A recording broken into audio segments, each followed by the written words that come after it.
Bantu banjye rero noneho amakuru ni menshi nagarutse ahangaha ni ku Muhanda TV.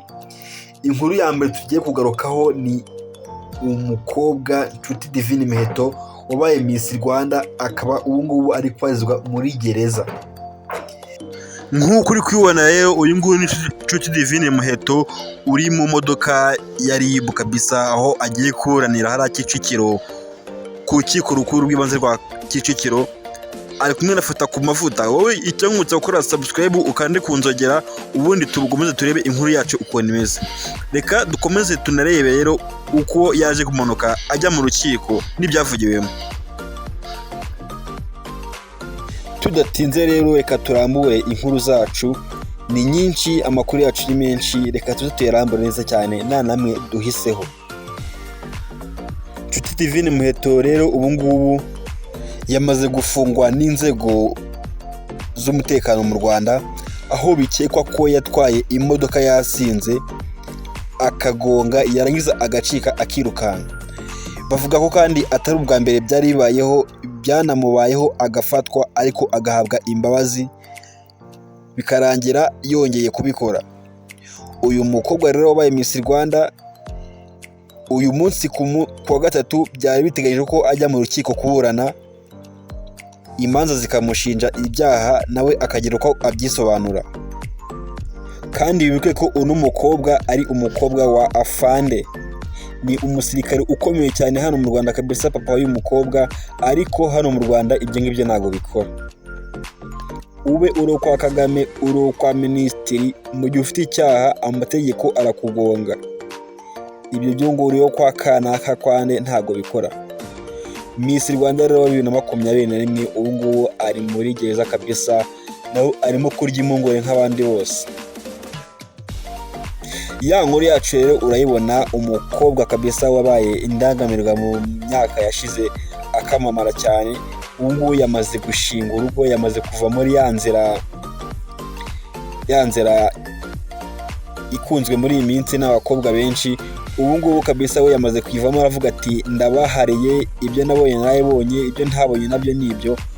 Ati nawe ngiye gushinga urugo, mbe umugore, mbe papa mbe mama w'abana, ngira umugabo, mbe umugore nk'abandi bose. Rero uyu mukobwa yagaragaza ibyishimo byinshi cyane, avuga ko yishimiye kuba yashinga urugo rwe nk'abandi bose kabisa. Yitwa Jacky, benshi baramuzi kabisa, ni icyamamare.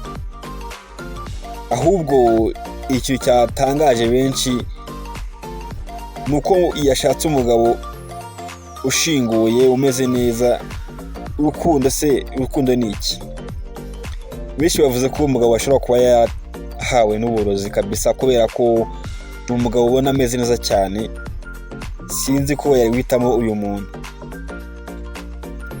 Yego urukundo rukora byinshi, ariko urw'uyu mugabo rwabaye nk'urwayobye kabisa.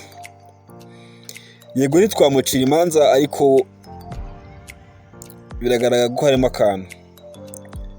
Jacky, umwe mu bantu bahitinze cyane bakora akazi k'uburaya mu mujyi wa Kigali no hanze yawo, no hanze y'u Rwanda, nawe yajyagayo.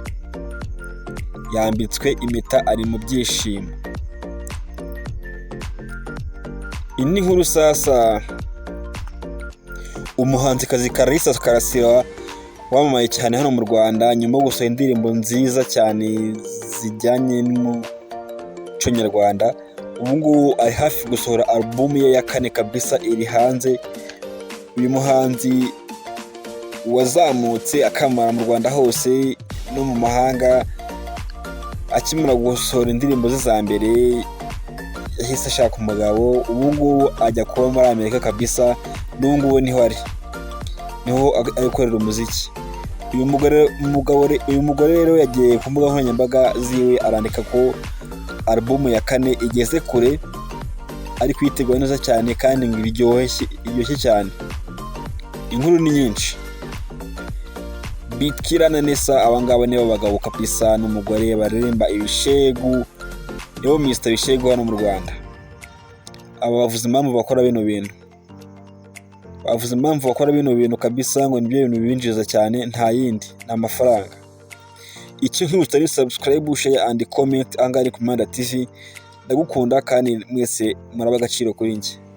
Kora subscribe ukonde kunzogera ubundi ukomeze, ndabakunda cyane.